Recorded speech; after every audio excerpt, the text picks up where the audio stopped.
Assalamualaikum warahmatullahi wabarakatuh. Yang terhormat dosen pengampu mata kuliah metode penelitian Pak Mahmudin Sos MSI. Pada kesempatan ini saya akan mempresentasikan proposal saya dengan judul Strategi Komunikasi untuk Mengatasi Bullying di Sekolah. Sebelum lanjut, izinkan saya memperkenalkan diri terlebih dahulu. Perkenalkan, nama saya Nur Atifah Sahira dengan NIM 06520220137. Fakultas Sastra, jurusan Ilmu Komunikasi. Adapun alasan saya memilih judul tersebut, penelitian tentang bullying dapat meningkatkan kesadaran tentang dampak negatifnya dan mendukung upaya untuk mengatasi masalah ini. Melalui penelitian ini, diharapkan tidak terjadi lagi bullying di antara kalangan pelajar atau siswa sekolah. Adapun rumusan masalah pada proposal saya yaitu bagaimana strategi komunikasi yang efektif dapat dirancang dan diterapkan untuk mengatasi permasalahan bullying di lingkungan SMP Negeri 1 Makassar dengan mempertimbangkan faktor-faktor sosial, psikologis, dan lingkungan yang mempengaruhi interaksi antar individu.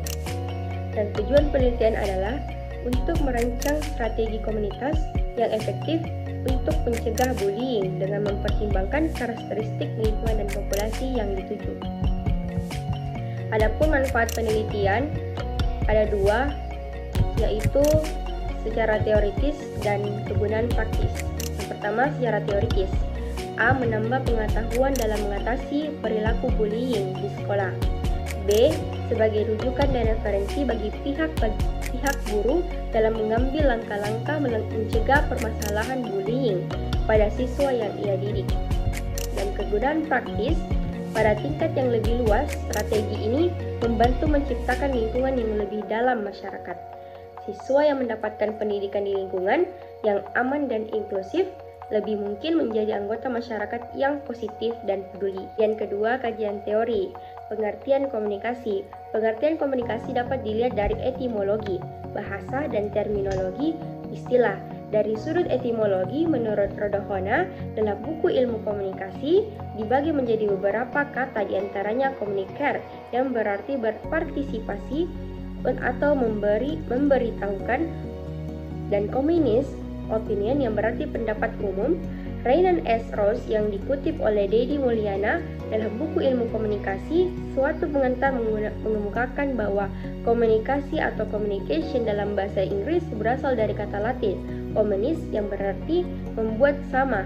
Dari pengertian tersebut dapat ditarik kesimpulan bahwa komunikasi adalah suatu penyampaian pesan yang bertujuan untuk membuat sama persepsi atau arti antar komunikator dan komunikan.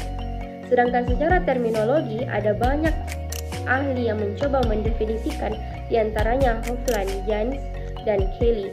Seperti yang dikemukakan oleh Worsdale, bahwa komunikasi adalah proses individu mengirim stimulus yang biasanya dalam bentuk verbal untuk mengubah tingkah laku orang lain.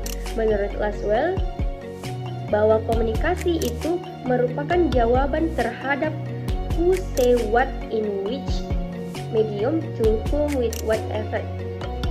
Siapa mengatakan apa dalam media apa kepada siapa dengan apa efeknya.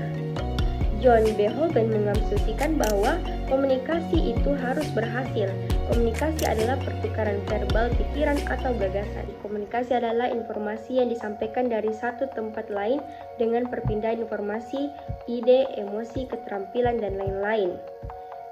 Dengan menggunakan simbol seperti kata, figur, dan grafik serta memberi meyakinkan ucapan dan tulisan.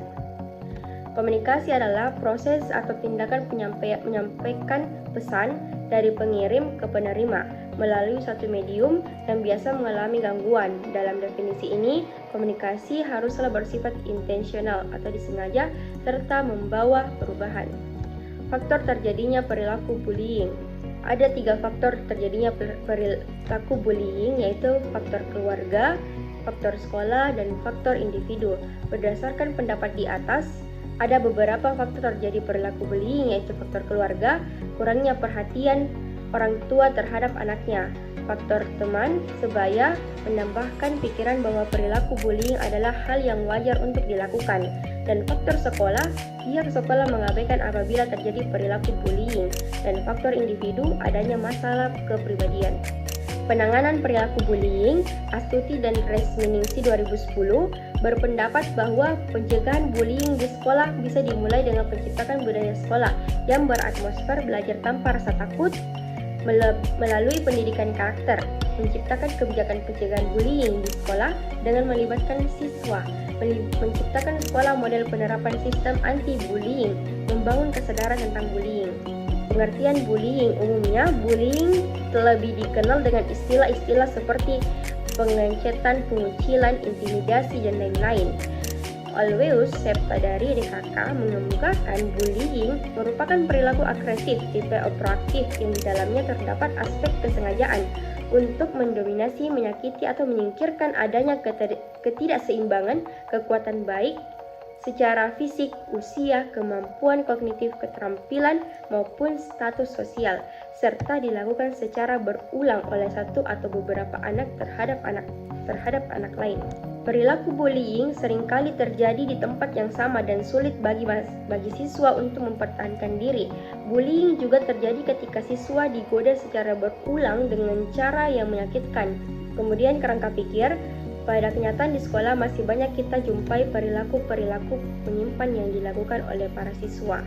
Perilaku-perilaku yang dimaksud di sini adalah perilaku bullying yang dapat merugikan siswa itu sendiri, seperti suka mengganggu temannya, berbicara kasar, mengejek, mempermalukan, bahkan memukul atau berkelahi.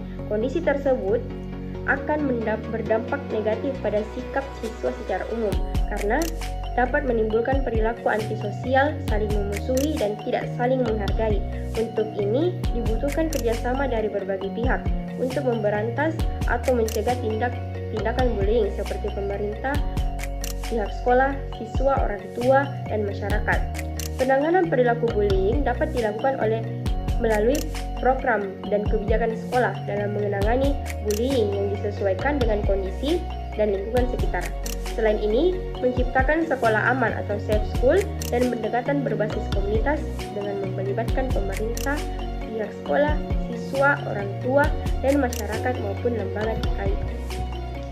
Definisi operasional, Reoskina, Dujuita, dan Soesitio 2005 mendefinisikan school bullying sebagai perilaku agresif yang dilakukan berulang-ulang oleh seseorang atau sekelompok siswa yang memiliki kekuasaan terhadap siswa-siswi lain yang lebih lemah dengan tujuan menyakiti orang tersebut. Sekian dari presentasi saya.